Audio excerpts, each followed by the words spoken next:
Vidya from Teartech, and today I am going to show you the teardown of W200i mobile phone and also some of the basics of this phone. So let's get started. Excited? Yes, me too. So let me just put my camera into this position and then start. As you can see, this is W200i phone from Sony Ericsson, and it works on GSM technology. So it was launched in 2010 and its current status is it is closed, so there is no longer protection. So on the back side, first we remove the most important part. Of course, it is the battery. So this is the lithium based battery which is used, and then we are going to remove screws one by one. Since I have already removed some of the screws, so it will be very easy for me to remove it again. And then we have removed all the screws, and then we are going to take it out. And yeah, and this and this and then the panels. Okay, in the moment, be careful not to break this. These are very sensitive parts, and if you break it, it will be very costly to replace it. So these are pretty much the part: the basic body, the numeric entry, the basic brain, the CPU of the phone, the LED numeric entry panel, the battery, and the back panel. So these are the pretty much all the parts. So let's go into the detail. So here I have already written some of the basic parts of a mobile, so we'll just go through this list. So one of first list consists of an LCD, a keyboard, the brain, the speaker, the microphone, the SIM slot, the SD card, and the camera. So these are the 8 major parts which are in mobile.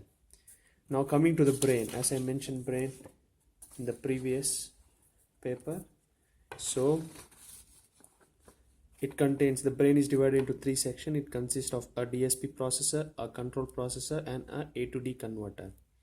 So what is this DSP processor? So first, the abbreviation of DSP is digital signal processing. So what happens is, since the mobile works with all kinds of signals, there is a necessity of a processor which processes these signals in terms of compressing the signal, manipulating the signal with respect to time. So we use DSP processor. So next is the control processor, which takes care of the general functions such as interfacing of LEDs, LCDs, speaker, and keyboard entries, sensors, etc. Then you have A to D converters, which are used to convert analog signals into digital signals. These are mainly used in sensors like accelerometer, magnetometer, which converts signals, analog signals, into digital signals and are given to the control processors, which in turn processes data, and you can actually play games like a racing game in your mobile. So this is the basics of any mobile. So now, as I told you, this works on a principle called GSM. GSM is called Global System Mobile Communication. It is a protocol which is used for transfer of information or signal in air. And you have another term called GPRS. GPRS stands for General Packed Radio Service, and it works on the principle of TDMA.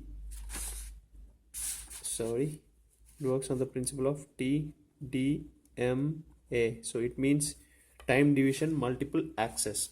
So with this GPRS only, you are able to browse the nets, as what happens is small packets are sent into your mobile. And then you have, of course, the SIM.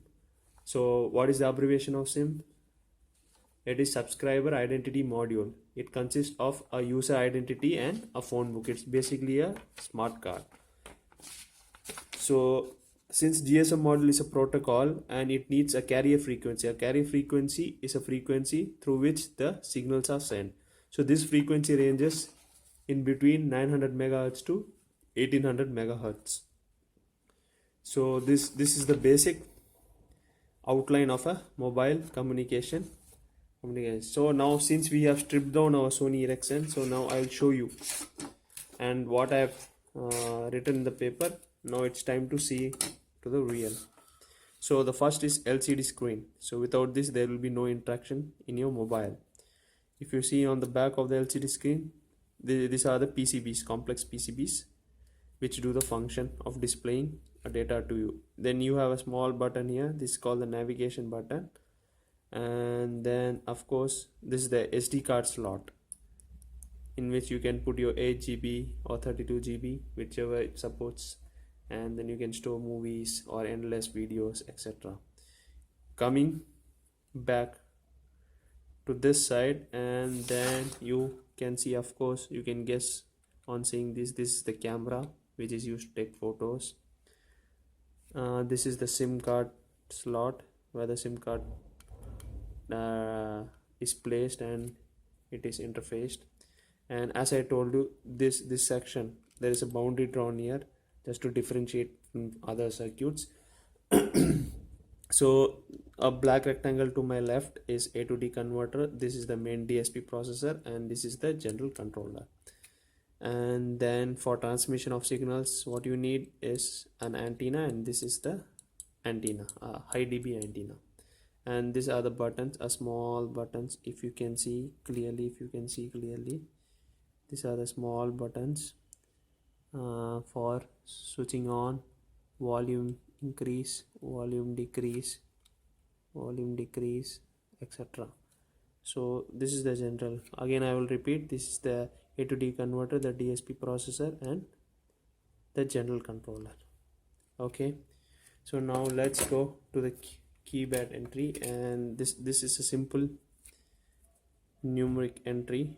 It is made up of silicone, and it used to press any numbers on the board. So there's nothing to tell about here.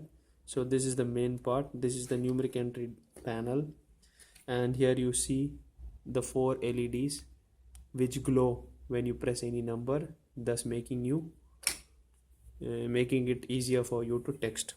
Okay, and then on the back side there is some PCB which does the job. So what happens is, you can see small grooves here. So this actually can be pressed.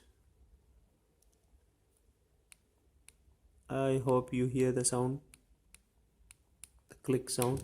So what happens is, this is placed on this, and whenever you press any number, the corresponding signal is given to the controller, and the 4 LEDs light up this whole keyboard.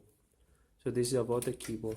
And next, coming to the power section, you have a LiPo battery. LiPo is lithium polymer battery. So this is very light, and it can have a greater number of charging and recharging cycles. And since if you want to listen music, the great important part which we have missed is, yes, you have guessed it right, it is of course the speaker. So this tiny little thingy here on the back of the panel of the back cover is the speaker. So you can see that it is been meshed.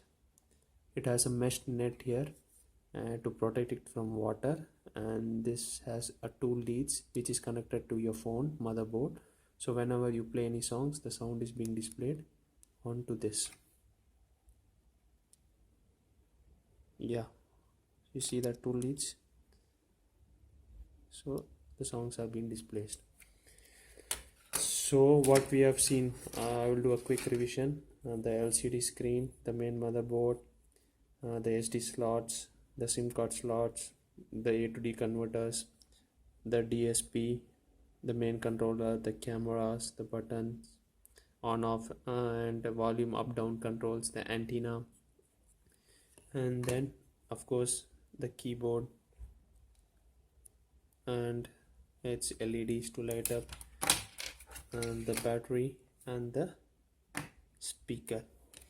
So one more interesting thing which you might wonder is, like you might have wondered, like a phone in a vibration mode. So what happens in vibration mode?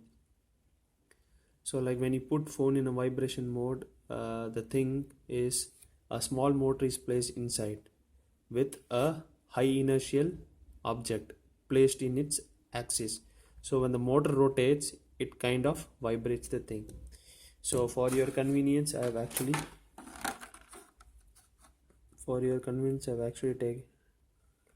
taken out the motor, and if you can see, this is a tiny little motor. I hope you are able to see. And this is the tiny motor, and this is the high inertial object. So what will happen is, see, it's so small. So what will happen is, when the supply is given here and here on the leads, the motor starts to rotate. Okay, so that's pretty much here happening. So I guess now you have known how the phone vibrates. So if you put phone in vibrate mode, it will drastically reduce your charge. So again, I'll put all the parts here just to take a look. Batteries, the speakers, the motors, the main body, and something about the GSM, the processors, controllers, and some of the parts. I hope you like the video.